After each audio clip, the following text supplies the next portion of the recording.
Hello dear, स्वागत है आप सभी का आपके अपने channel learning with Rahul Singh में। और आज हम प्रोनाउन की श्रृंखला को आगे बढ़ाते हुए बात करेंगे। हमने रिलेटिव प्रोनाउन को शुरू किया था। रिलेटिव प्रोनाउन के अंदर हमने हु और हुम की बात की हुई है।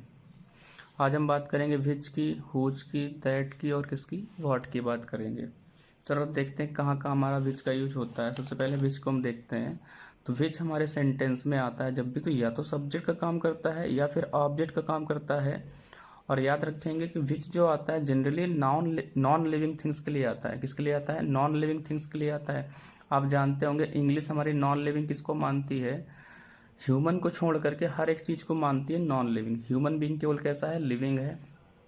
या फिर विच का यूज हम कभी कभी लिविंग के साथ भी करेंगे, लेकिन जब सेंटेंस में चॉइस का सेंस निकले, चॉइस का मतलब सिलेक्शन का सेंस अगर निकलेगा, तो फिर हम क्या यूज कर सकते हैं? विच यूज करेंगे। लिविंग सब्जेक्ट के साथ भी करेंगे, ठीक है ना। देखते हैं एग्जाम्पल कैसे। जैसे यहाँ पे एक लिखा है this is the building which is made of, फिर कह रहा है which marbles, which is made of, which नहीं है यहाँ पे। This is the building which is made of marbles. तो यह वही बिल्डिंग है जो किससे बनी हुई है? मार्बल्स से बनी हुई है।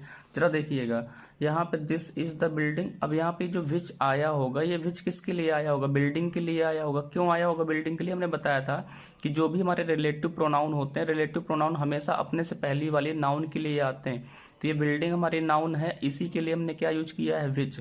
तब ये बताइए बिल्डिंग क्या है हमारा? बिल्डिंग तो नॉन लिविंग है, तो नॉन लिविंग के लिए हमने विच का यूज कर लिया।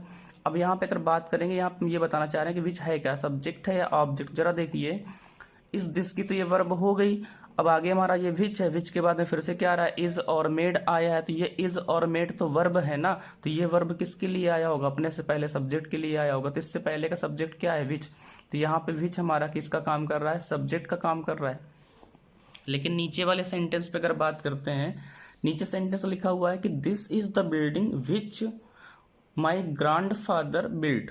तब यहाँ पे कह रहा है कि दिस इज द बिल्डिंग, ये वही बिल्डिंग है। फिर से वही बात आ रही है कि इस बिल्डिंग के लिए हमने यहाँ पे रिलेटिव प्रोनाउन क्या यूज किया है? विच। लेकिन फिर उस विच के बाद में आ रहा है माई ग्रांड फादर, फिर आगे लिखा है बिल्ट। तो माई ग्रांड फादर तो हमारा सब्जेक्ट है। क्यों सब्जेक्ट है? क्योंकि इसके लिए वर्ब आ रही है। तो ये बिल्ट के पहले हमारा सब्जेक्ट क्या लिखा है? माई ग्रांड फादर। तो फिर ये वाला हमारा सब्जेक्ट तो बन के नहीं आ रहा होगा, तो ये क्या बन जाएगा? हमारा ऑब्जेक्ट। अर्थात मतलब ध्यान दे लेना है कि अगर हमें सब्जेक्ट मिल रहा है इसके अलावा, मतलब रिलेटिव प्रोनाउन के अलावा, इसका मतलब सब्जेक्ट कोई और है, और मान लीजिए फिर इसके बाद सीधे सीधे वर्ब दी है, तो मतलब ये फिर सब्जेक्ट बन रहा होगा, ठीक है ना। और भी देखते हैं। अभी तुमने ये बात करी कि विच हमारा कब सब्जेक्ट है और कब ऑब्जेक्ट है। नीचे के कुछ सेंटेंस देखते हैं, उसमें ध्यान देना है। लिखा है ऑफ द टू ब्रदर्स, मतलब दोनों भाई में से हु इज मोर इंटेलिजेंट, कौन ज्यादा इंटेलिजेंट है। अब देखिए यहाँ पे कितने भाई हैं? दो भाई हैं, और इन दोनों भाई में से हमें बताना कौन ज्यादा इंटेलिजेंट है। तो फिर से यहाँ पे तो बात आ रही है चॉइस की, मतलब सिलेक्शन का सेंस आ गया। तो जब भी सेंटेंस में सिलेक्शन का सेंस होगा, देखिए जब ब्रदर जो होगा वो हमारा लिविंग होगा, लेकिन लिविंग के साथ साथ यहाँ पे ध्यान देना कि अब की बार हमारे सेंटेंस में चॉइस या सिलेक्शन का सेंस आया है, इसलिए हम हु का यूज ना करके वहाँ पे क्या यूज करेंगे? विच का यूज करेंगे, ठीक है। नेक्स्ट सेंटेंस जो हमारा दिया गया है, नेक्स्ट सेंटेंस में भी यही चीज है, कह रहा है who is better singer between Lata and Asha. हालांकि इन दोनों बेटर हैं, लेकिन हमारे सेंटेंस में कह रहा है कि who is better singer between Lata and Asha. फिर से यहाँ पे बात आ रही है ना, दो में से किसी एक को चुनना होगा, और ये दोनों हमारे लिविंग हैं। फिर से यहाँ पे हम लोग विच का यूज करेंगे, ना कि हु का, ठीक है। नीचे सेंटेंस लिखा है द हाउस, हु कह रहा है इज, द हाउस नहीं, the horse who is black is mine. कह रहा है ये जो हॉर्स है किस कलर का है? ब्लैक कलर का, इज माइन। तो यहाँ पे हमारा क्या आ रहा है? ये विच का यूज होना चाहिए। हॉर्स कैसा हमारा? नॉन लिविंग में आएगा। हालांकि हमारी साइंस के अकॉर्डिंग सब लिविंग है, लेकिन हमने बताया कि इंग्लिश लिविंग किसको मानती है? केवल ह्यूमन बींग को। इसलिए हॉर्स के साथ यहाँ पे हु नहीं आएगा, क्या आएगा? विच आएगा। हाँ, यहाँ पे विच के साथ साथ हम एक चीज यूज कर सकते हैं, दैट का यूज किया जा सकता है, लेकिन हु का यूज नहीं होगा। नेक्स्ट हमारा देखिए, ध्यान देते हैं। अच्छा, हमने जितने भी अभी यहाँ पे सेंटेंस लिखे हैं, इन सभी सेंटेंस में हम दैट का यूज कर सकते हैं। दैट एक ऐसा हमारा रिलेटिव प्रोनाउन है जो कई जगह पे यूज होता है। नीचे हमारी बात आ रही है हुज की। तो हुज के बारे में बात करें तो हुज हमारा पोजेशन शो करता है, इसके बारे में कुछ खास नहीं है। पोजेशन शो करेगा, जब भी आएगा तो अधिकार शो करता है। जैसे यहाँ पे एक सेंटेंस लिखा द मैन हुज डॉटर। देखिए अब यहाँ पे बता रहा है कि एक आदमी हुज डॉटर, मतलब जिसकी लड़की टीचेज इन दिस स्कूल, इस स्कूल में पढ़ाती है, इज वेरी लेबोरियस, तो बहुत ज्यादा क्या है? लेबोरियस है, ठीक है ना, मतलब परिश्रमी है। तो यहाँ पे जब पोजेशन का शो होगा, अधिकार का सेंस होगा, तो यहाँ पे इस मैन के लिए आ रहा है कि मैन की ही क्या है? डॉटर, तो इस मैन का ही अधिकार है इस पे। तो जहाँ भी अधिकार शो होने की बात आएगी तो वहाँ पे हम किसका यूज करेंगे, हुज हमारा आ जाएगा रिलेटिव प्रोनाउन। ठीक है, अगला हमारा सेंटेंस लिखा हुआ है, कह रहा है कि यहाँ पे कि the boy and his horse, who या हुम या विच, इनमें से मैं बताना कौन सा प्रोनाउन यूज करना है। आगे लिखा है I saw yesterday have died on a road accident. देखिए यहाँ पे एक सब्जेक्ट लिखा है कि द बॉय, द बॉय तो हम जानते हैं ना लिविंग है, और इसके बाद में द हॉर्स, इसको हम कहेंगे नॉन लिविंग। ठीक है ना, ये हमारा किस में आएगा, नॉन लिविंग में आएगा। तो जब भी ध्यान दीजिए सेंटेंस के अंदर, जब भी हमारे सेंटेंस के अंदर एक लिविंग और दूसरा नॉन लिविंग सब्जेक्ट आएगा तो ना तो हम हु का यूज करेंगे, ना हुम का यूज करेंगे, ना ही विच का यूज करेंगे, सिर्फ कौन सा प्रोनाउन आता है, दैट। तो जब एक लिविंग और एक नॉन लिविंग हो, लिविंग में जानते हैं आप ह्यूमन बींग कोई होगा और दूसरा कोई भी हो सकता है, एनिमल हो, थिंग हो, कुछ भी। तो एक लिविंग और दूसरा नॉन लिविंग सब्जेक्ट हमारा अगर कनेक्ट किया जा रहा है तो आगे आने वाला जो रिलेटिव प्रोनाउन होगा वो सिर्फ कौन होगा, दैट होगा। नीचे कुछ बात करते हैं, कह रहा है कि अगर हमारे सेंटेंस में कभी भी एवरीवन है, एवरीबडी है, नोबडी है, नो वन है, दोज है, ये तुमको हमने बताया था, ये सारे के सारे हमारे इंडेफिनिट प्रोनाउन हैं, और ये दोज हमारा बताया था आपका किस में बताया था, डिमॉन्स्ट्रेटिव के अंदर। तो इनके बाद कभी भी आएगा तो केवल हु या फिर क्या आएगा, दैट, इन दोनों में से कोई यूज कर सकते हैं। जैसे यहाँ पे एग्जाम्पल लिखा है एवरीवन हु दैट, दोनों में से कोई एक, wants to go outside can go, मतलब कह रहा कि कोई भी जो बाहर जाना चाहता है जा सकता है। तो यहाँ पे ध्यान ध्यान देना है कि अगर इन सेंटेंस के अंदर मतलब कभी भी everyone, everybody, nobody, one, no one या फिर दो जाएगा तो हमारा रिलेटिव प्रोनाउन या तो हु आता है या फिर दैट आता है, दोनों में से कोई एक लगा लेंगे आप लोग। लेकिन ध्यान देना है, नीचे हमने यहाँ पे ऑल के बारे में बताया, कह रहा कि ऑल जो है हमारा ये पर्सन के लिए भी यूज होता है और थिंग के लिए भी यूज होता है। लेकिन जब ये ऑल पर्सन के लिए यूज होगा ना तो दैट या हु दोनों में से कोई एक सही होगा। लेकिन जब थिंग के लिए यूज होगा हमारा ऑल तो केवल हम रिलेटिव प्रोनाउन क्या यूज करेंगे, दैट। तो जैसे यहाँ पे सेंटेंस लिखा है all which glitters is not gold. अब आप जानते हैं यहाँ पे चमकने वाली बात हो रही है, जो सब चीज़ चमकती हैं गोल्ड नहीं होती। तो यहाँ पे गोल्ड मतलब थिंग है कोई, तो यहाँ पे तो हमारा ये ऑल किसके लिए आ रहा है, थिंग के लिए आ रहा है ना। तो जब भी ये ऑल थिंग के लिए आएगा तो हमने बताया केवल और केवल क्या लेगा, दैट लेगा। लेकिन नीचे वाले सेंटेंस में लिखा है कि ऑल हु या फिर that are interested to subscribe my channel can do it. तो भाई जिसको भी पसंद आ रहा है चैनल सब्सक्राइब जरूर कर लें। तो ऑल के बाद में यहाँ पे देखिए हु या दैट, फिर कह रहा आर इंटरेस्टेड। अब हम यहाँ पे इंटरेस्टेड बात कर रहे हैं ना, सब्सक्राइबर कौन होंगे, कोई ना कोई लोग ही तो होंगे। मतलब यहाँ का जो सब हमारा ये ऑल है, ये ऑल किसके लिए आ रहा है, पर्सन के लिए आ रहा है। तो जब पर्सन के लिए आएगा तो चाहे हम हु यूज कर लें और चाहे दैट, दोनों हमारा क्या है, सही है। तो सेंटेंस में दोनों सही है। फिर हमारा एक रूल बताता है, कह रहा कि अगर कभी भी सेंटेंस के अंदर सुपरलेटिव डिग्री या everything, nothing, the only, little, the little, few या द फ्यू का यूज हुआ हो तो इनके बाद आने वाला रिलेटिव प्रोनाउन हमेशा क्या होता है, दैट होता है। तो जैसे यहाँ पे लिखा है कि my brother gave me everything which he had, मेरे भाई ने मुझे सब दे दिया जो उसके पास था। तो यहाँ पे एवरीथिंग का यूज हुआ है ना, तो एवरीथिंग जब भी आया होगा सेंटेंस में तो हमने कहा कि आगे आने वाला रिलेटिव प्रोनाउन क्या होगा, दैट। तो विच का यूज गलत, क्या यूज करना चाहिए था हमें, दैट। सेम चीज़ यहाँ पे भी है, यहाँ पे कह रहा he is the most intelligent boy हुम आई नो। तो यहाँ पे देखिए हमारा द मोस्ट इंटेलिजेंट मतलब कौन सी डिग्री यूज हुई है, सुपरलेटिव डिग्री। जब भी सेंटेंस के अंदर हमने कहा सुपरलेटिव डिग्री यूज होगी तब भी आगे आने वाला रिलेटिव प्रोनाउन क्या होगा, सिर्फ दैट होगा। फिर एक सेंटेंस यहाँ पे फिर से लिया, कह रहा I have read the few books. देखिए यहाँ पे क्या यूज हो गया, द फ्यू का यूज हुआ है। तो जब भी हमारे सेंटेंस में द फ्यू भी आएगा तब भी हम क्या यूज करेंगे, रिलेटिव प्रोनाउन दैट। तो यहाँ पे विच का यूज ना होगा, क्या यूज होगा हमारा, दैट यूज होगा। तो इस प्रकार से हम सारे सेंटेंस में देख सकते हैं कि जहाँ जहाँ भी हमारे पास में superlative degree, everything, nothing, the only, the little, little, few या द लिटिल का, द फ्यू का यूज होगा तो वहाँ पे रिलेटिव प्रोनाउन हमारा सिर्फ क्या आएगा, दैट आएगा। क्या जाएगा, दैट। लेकिन एक रूल हमारा कहता है कि अगर हमारे पास में दो क्लॉज हैं, देखिए ये सेंटेंस के अंदर एक क्लॉज तो ये कि Modi is the popular leader या Modi is a popular leader, फिर दूसरी क्लॉज लिखा दैट लिव्स इन दिल्ली। तो आप क्लॉज जानते हैं, क्लॉज का मतलब होता है कि क्लॉज के अंदर एक सब्जेक्ट होना चाहिए और क्लॉज के अंदर एक वर्ब होनी चाहिए। तो जैसे यहाँ पे हम बात करें तो देखिए वर्ब मिल रही है और ये वर्ब किसके लिए आई होगी, इस दैट के लिए आई होगी। तो ये दैट हमारा यहाँ पे किसका काम कर रहा होगा, सब्जेक्ट का काम कर रहा होगा। तो जहाँ पे भी हमें सब्जेक्ट और वर्ब मिल जाएगी तो हम कहेंगे उसको क्लॉज। क्या कहेंगे, क्लॉज। तो क्लॉज के अंदर सब्जेक्ट और वर्ब होता है। यहाँ पे देखिए सब्जेक्ट और वर्ब मतलब ये दो क्लॉज हैं। तो जब भी दो क्लॉज को कॉमा से अलग करा जाएगा, जब भी दो क्लॉज को हम लोग किससे अलग करेंगे, कॉमा से अलग करेंगे, तो याद रखिएगा फिर रिलेटिव प्रोनाउन वहाँ पे दैट नहीं आएगा। अब जैसा भी यहाँ पे सब्जेक्ट होगा, यहाँ पे बात हो रही है मोदी जी की, तो मोदी क्या है हमारा, कोई पर्सन है, तो यहाँ पे क्या यूज कर लेंगे, हु। अगर यहाँ पे मान लीजिए किसी नॉन लिविंग थिंग की बात हुई होती तो फिर यहाँ पे क्या यूज कर लेते हम लोग, विच यूज कर लेते, लेकिन दैट का यूज नहीं होगा। तो बस ये याद रखना कि जब भी दो क्लॉज को हम कॉमा से अलग करेंगे तो वहाँ पे दैट का यूज नहीं होगा। अकॉर्डिंग टू हमारे सेंस या तो हु आएगा या फिर क्या आ जाएगा, विच आ जाएगा। आगे हमारा इसी प्रोनाउन के अंदर एक चीज़ और आती है, क्वेश्चन टैग। तो जानते हैं भाई क्वेश्चन टैग क्या होता है। क्वेश्चन टैग के अंदर देखिए कैसे बनाते हैं, उसका रूल बताते हैं आपको। अगर मान लीजिए हमारे इधर क्या दिया है, एक पार्ट में दिया है subject plus helping verb. Helping verb आप ढेर सारी जानते हैं, do, does, is, am, are, ये सब हेल्पिंग वर्ब है। तो जब भी यहाँ पे सब्जेक्ट और हेल्पिंग वर्ब आएगा तो क्वेश्चन टैग में हमारा आएगा हेल्पिंग वर्ब, नॉट, और क्या आएगा, सब्जेक्ट आएगा। एग्जाम्पल के तौर पर हम आपको दिखाना चाहेंगे, जैसे हमने यहाँ पे लिखा, जैसे ही इज माई फ्रेंड, तो वह मेरा दोस्त है। तो यहाँ पे देखिए सब्जेक्ट है और सब्जेक्ट के साथ साथ क्या हमारी हेल्पिंग वर्ब है। तो जब सब्जेक्ट और हेल्पिंग वर्ब आएगी तो हमने कहा कि इसका टैग कैसे बनेगा, हेल्पिंग वर्ब। तो हेल्पिंग वर्ब आएगी अकॉर्डिंग टू सब्जेक्ट, तो यहाँ पे अकॉर्डिंग टू सब्जेक्ट क्या आ जाएगा, इज। लेकिन साथ ही साथ क्या लगाना है, नॉट लगाना है, तो क्या हो जाएगा, इजेंट। क्या हो जाएगा, इज के साथ ही नॉट जोड़ेंगे तो isn't.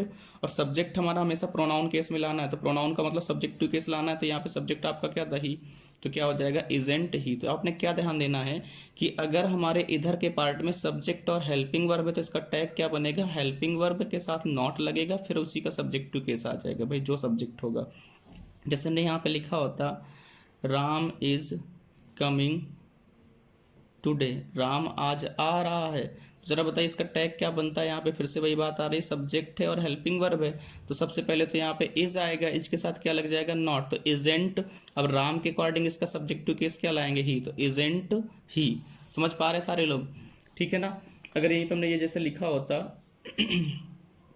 I am your best friend, मैं तुम्हारा बेस्ट फ्रेंड हूँ, तो देखिए यहाँ पे फिर से सब्जेक्ट आया है और हमारी हेल्पिंग वर्ब आई है। तो सब्जेक्ट और हेल्पिंग वर्ब आने पे हमने बताया ना, सबसे पहले हमारी हेल्पिंग वर्ब आएगी अकॉर्डिंग टू सब्जेक्ट।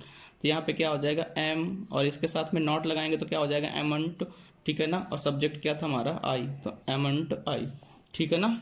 तो ये ऐसे बन जाएगा। लेकिन अगर सेंटेंस में हमने कहा कि सब्जेक्ट आया हो, सब्जेक्ट के बाद में क्या आई हो, मेन वर्ब आई हो, क्या आई हो, मेन वर्ब, तब भी हमको क्या याद रखना है, यहाँ पे हमारा क्या आएगा, हेल्पिंग वर्ब, नॉट आएगा और फिर क्या आएगा, सब्जेक्ट। जरा ध्यान देना इसका सेंटेंस कैसे, जैसे हमने लिखा है, यहाँ पे लिखा है ही केम यस्टरडे, वह कल आया। तो अब देखिए आपको हेल्पिंग वर्ब तो नहीं दिख रही होगी, यहाँ पे क्या दिख रही है, मेन वर्ब दिख रही है, और ये मेन वर्ब का हमको दिख रहा है सेकेंड फॉर्म लगा है, मतलब ये पास्ट इंडेफिनिट का सेंटेंस है ना। तो उसके अकॉर्डिंग जरा बताइए हेल्पिंग वर्ब आपकी क्या आएगी, यहाँ पे डिड, और यहाँ पे नॉट तो आया नहीं है, तो फिर इसके साथ में क्या लगेगा, यहाँ पे डिडेंट, और फिर साथ ही साथ क्या हो जाएगा, सब्जेक्ट। सब्जेक्ट क्या हमारा, ही, तो क्या बन जाएगा इसका हमारा, डिडेंट ही, यही टैग है, मतलब ही केम यस्टरडे का टैग क्या बन रहा है, डिडेंट ही। सभी को क्लियर हो रही होगी चीज़ें। अगर मान लीजिए हमारे कुछ सेंटेंस है, जैसे हमने कि यहाँ पे सेंटेंस लिखा है, ध्यान देना, यहाँ पे एक सेंटेंस है, जैसे लिखा है, यू सेल्डम गो देयर, इसका टैग कोई बना के दिखाना चाहेगा भाई, यू सेल्डम गो देयर। यहाँ पे आप देख सकते हैं कि हेल्पिंग वर्ब नहीं आई है, केवल मेन वर्ब आई है। मेन वर्ब में गो लिखा है, और गो क्यों लिखा है, क्योंकि यू तुम्हारा प्लूरल होता है, तो प्रेजेंट इंडेफिनिट का एक सेंटेंस है ये। जब भी मेन वर्ब की फर्स्ट फॉर्म आपको दिखती है तो प्रेजेंट इंडेफिनिट का सेंटेंस है, और यहाँ पे सब्जेक्ट हमारा यू, यू प्लूरल काउंट होता है, इसलिए यहाँ पे वर्ब में एस या एस नहीं लगाया, केवल क्या लिखा गया, वर्ब का फर्स्ट फॉर्म लिख दिया गया है। तो इसका टैग क्या बनाएंगे, तो अगर आपको दिख रहा होगा तो यहाँ पे नॉट भी नहीं लगा है, तो आपने दिमाग, अब अभी ऊपर जो बताया हमने वहाँ पे, तो अगर दिमाग से हम लोग करें इस क्वेश्चन को, तो यहाँ पे हमने बताया था हेल्पिंग वर्ब और नॉट, और फिर उसके बाद सब्जेक्ट आता है। लेकिन एक चीज़ ध्यान दीजिए, ये जो सेल्डम है ये हमारा निगेटिव मीनिंग को दर्शाने वाला एक वर्ड है। तो जब भी हमारे सेंटेंस के अंदर निगेटिव मीनिंग को दर्शाने वाले वर्ड आएंगे तो सेंटेंस में फिर हमारे टैग में नॉट का यूज नहीं होगा। लेकिन यहाँ पे जरा बताइए, यू के अकॉर्डिंग यहाँ पे हेल्पिंग वर्ब क्या आएगी, डू, और डू के साथ साथ क्या आ जाएगा, सब्जेक्ट हमारा क्या, यू।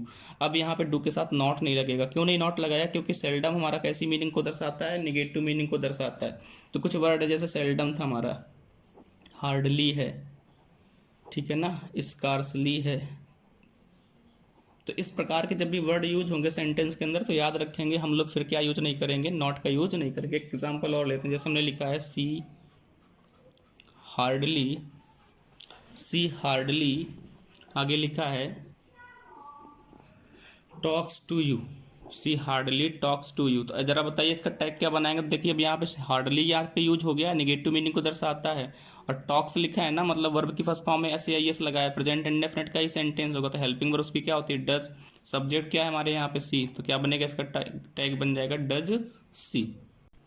आगे सेंटेंस में हम कह रहे हैं कि यदि सेंटेंस में दो वर्ब यूज हुई हो तो हमेशा याद रखेंगे उस वर्ब का टैग नहीं बनेगा जिसके साथ कंडीशन दी गई होती है। याद रखेंगे जिस वर्ब के साथ कंडीशन होगी उसका टैग नहीं बनाएंगे, उसके अलावा जो वर्ब आई होगी उसका टैग बनाएंगे। जैसे यहाँ पे लिखा है यू विल मीट हिम, तुम उससे मिलोगे, व्हेन ही कम, जब वह आएगा। तो देखिए जब वह आएगा, व्हेन ही कम, ये हमारा क्या बता रहा है, कंडीशन बता रहा है। तो हमने कहा कंडीशन बताने वाले सेंटेंस का टैग नहीं बनेगा। टैग किसका बनाएंगे, बिना कंडीशन वाले का। तो देखिए ये वाला बिना कंडीशन का सेंटेंस लिखा है तो इसका टैग बनाएंगे, तो यहाँ पे क्या हो जाएगा, विल। क्या हो जाएगा, विल। और यहाँ पे नॉट तो आया नहीं है तो विल के साथ में हमको नॉट भी लगाना है, ठीक है ना। और सब्जेक्ट इसका क्या है, यू, ठीक है ना, यू विल। तो यहाँ पे लिख जाएगा हमारा सब्जेक्ट उसका क्या था, यू। तो अब जरा ध्यान देना इस सेंटेंस पे, भी विल के साथ नॉट लगता है ना, तो जब भी विल के साथ नॉट लगता है तो ये विल नॉट ऐसे नहीं होता, ये बनता है हमारा वोंट। क्या बन जाता है, WON, और ये लगेगा टी, तो वोंट पढ़ेंगे इसको। क्या पढ़ेंगे आप लोग, वोंट पढ़ेंगे। इधर नीचे वाले सेंटेंस में लिखिए, कह रहा है कि ही बिहेव्स, वह व्यवहार करता है, as if as he were a king. देखिए यहाँ पे फिर से वही बात आई है, कल बात हुई थी कंडीशनल सेंटेंस में, if as he were a king. देखिए यहाँ पे ही के साथ जनरली वॉज आता है, लेकिन कंडीशन की वजह से क्या आ रहा है, यहाँ पे वर आया है। तो ये वाला तो कंडीशनल सेंटेंस हो गया। तो इसके अलावा बच्चा हमारा ही बिहेव्स, तो ये हमारा कैसा है, नॉन कंडीशनल सेंटेंस है, तो इसी का टैग बनेगा। तो यहाँ पे देखिए इसके साथ वर्ब क्या लगी है, बिहेव्स, मतलब वर्ब की फर्स्ट फॉर्म है एस या ई एस, मतलब प्रेजेंट इंडेफिनिट सेंटेंस है। प्रेजेंट इंडेफिनिट सेंटेंस में सिंगुलर सब्जेक्ट की हेल्पिंग वर्ब क्या लगेगी, डज।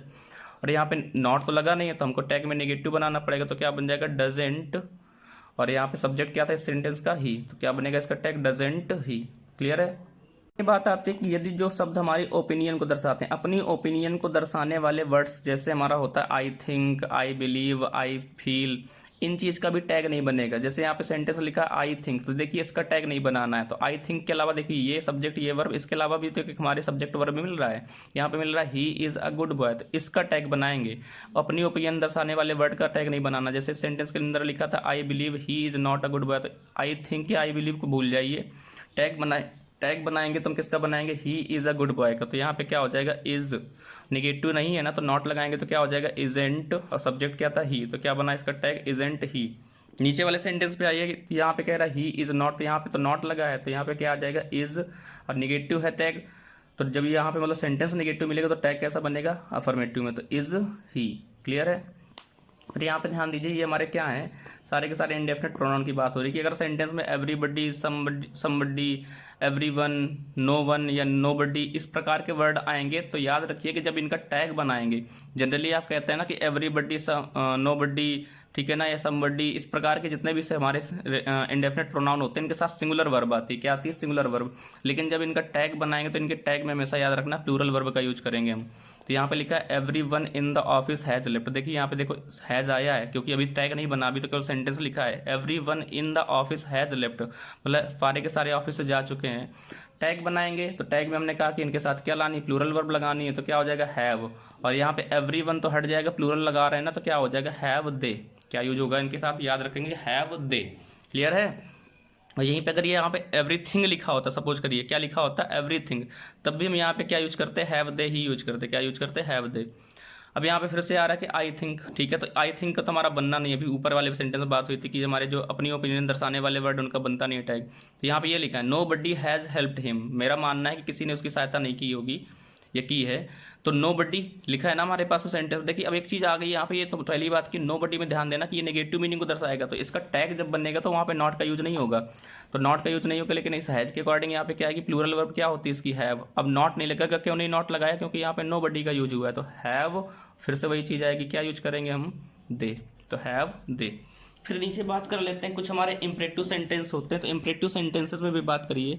तो इंपरेटिव सेंटेंस में ध्यान दीजिए, जैसे यहाँ पे इंपरेटिव सेंटेंस कभी भी हो, ध्यान देना, सुनना है अच्छे से, कि इंपरेटिव सेंटेंस में कभी भी रिक्वेस्ट का सेंस आए। देखिए यहाँ पे रिक्वेस्ट का सेंस है, क्योंकि क्या लिखा है, प्लीज लिखा है। तो अगर इंपरेटिव सेंटेंस में आग्रह या रिक्वेस्ट का सेंस होगा, तो रिक्वेस्ट के सेंस होने पर हम यहाँ पे यूज करेंगे वुड का। क्या यूज करेंगे, वुड का यूज करेंगे। तो यहाँ पे हो जाएगा वुड, और यहाँ पे क्या है, कह रहा है हेल्प, प्लीज हेल्प मी, तो वुड के साथ क्या यूज करेंगे, इंपरेटिव सेंटेंस का सब्जेक्ट क्या होता है भैया, यू, तो क्या यूज कर लेंगे, वुड यू। जैसे भी यहाँ पे सेंटेंस लिखा है get out of this room, कह रहा है कि इस कमरे से बाहर चले जाओ, तो यहाँ पे ऑर्डर का सेंस आ रहा है। तो जब सेंटेंस के अंदर ऑर्डर का सेंस होगा तो इम्परेटिव सेंटेंस अगर आदेश शो करेगा, ऑर्डर शो करेगा, तो फिर इसका जो हमारा टैग बनता है वो बनता है विल यू। ध्यान रखेंगे क्या बनेगा, विल यू। लेकिन अगर यही इम्परेटिव सेंटेंस हमारे सेंटेंस के अंदर आए और सजेशन का सेंस दे, सजेशन मतलब सुझाव दे, तो जब सुझाव या सलाह का अर्थ निकलेगा हमारे सेंटेंस में, जैसे लिखा है let us start the work, आओ कार्य शुरू करें, तो यहाँ पे सजेशन का सेंस है। तो जब सजेशन का सेंस होगा तो यहाँ पे हम लोग शैल या फिर क्या यूज करेंगे, शुड, और साथ ही साथ इसका सब्जेक्ट हमारा हो जाएगा वी। तो शैल या शुड दो में से कोई भी एक यूज कर सकते हैं, और साथ ही साथ क्या यूज करेंगे, वी। तो इस प्रकार से हमने क्वेश्चन टैग को भी कवर किया। तो प्रोनाउन के चैप्टर पूरा होता है। अगर आपको क्लास पसंद आ गई है तो आप लोग लाइक शेयर सब्सक्राइब करना नहीं भूलेंगे। धन्यवाद।